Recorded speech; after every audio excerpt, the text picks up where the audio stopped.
পিতামাতার প্রতি কর্তব্যের জায়গা থেকে আজ আমরা অনেকেই বেশ খানিকটা দূরে সরে গিয়েছি। তারই একটা গল্প আপনাদের সামনে আমি উপস্থাপিত করছি। সন্ধ্যা সমাগত, বাইরে ঝিরঝির করে বৃষ্টি পড়ছে। সন্ধ্যার নরম আলোয় বারান্দায় বসে আকাশের দিকে চেয়ে আছেন নীলিমা দেবী। নিঃসঙ্গতা তার চিরসঙ্গী।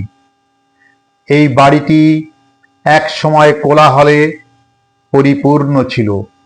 সন্তানদের হাসি, দুষ্টুমি, ভালোবাসায় মুখরিত ছিল প্রতিটি মুহূর্ত। কিন্তু এখন শুধুই নিস্তব্ধতা। স্বামী মারা যাওয়ার পর দুই ছেলেকে মানুষ করতে একা হাতে সব সামলেছেন নীলিমা দেবী। নিজের সুখ স্বাচ্ছন্দ্য বিসর্জন দিয়ে দিনরাত পরিশ্রম করেছেন। বড় ছেলের ইঞ্জিনিয়ার হওয়ার স্বপ্ন ছিল। বড় ছেলের নাম বাপি, আর ছোট ছেলে পল্টু চেয়েছিল চিকিৎসক হতে।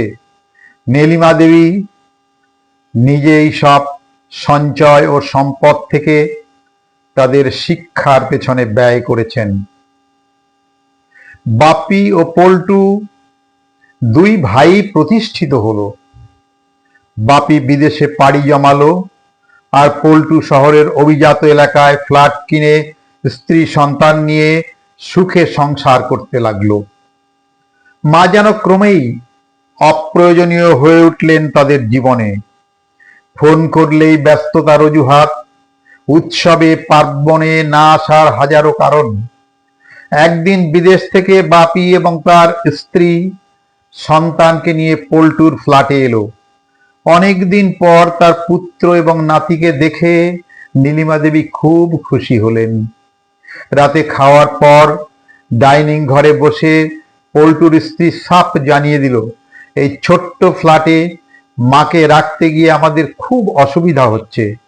এই সূত্র ধরে বাপি বলল, মা তুমি বৃদ্ধাশ্রমে চলে যাও, ওখানে গেলে তুমি খুব ভালো থাকবে। আমি জানি আমারও অনেক বন্ধুর মায়েরা ওখানে থাকে। কান্না চেপে নীলিমা দেবী দীর্ঘশ্বাস ফেলতে ফেলতে পরদিন সকালে বৃদ্ধাশ্রমে চলে গেলেন। সেখানে অনেকের গল্প শুনলেন। সবাই একই রকম অভিজ্ঞতার কথা বলল। সকলেই সন্তানদের অবহেলায় এখানে এসে ঠাঁই নিয়েছে। বছর খানেক পর হঠাৎ বাপি আর পল্টু বৃদ্ধাশ্রমে এলো। মায়ের সাথে দেখা করতে নয়, মায়ের কাছে ক্ষমা চাইতে নয়, সম্পত্তির কাগজে সই নিতে। নীলিমা দেবী ক্লান্ত চোখে তাকিয়ে বললেন, আমি যা দেওয়ার সব গতকাল এক বৃদ্ধাশ্রমকে দান করে দিয়েছি। এখন কেবল এক ফোঁটা অশ্রু বাকি আছে। সন্তানরা নির্বাক হয়ে দাঁড়িয়ে থাকলো, কিন্তু তখন আর কিছুই করার ছিল না। নিঃসঙ্গ মায়ের চোখের জলই ছিল তাদের প্রশ্নের শেষ উত্তর।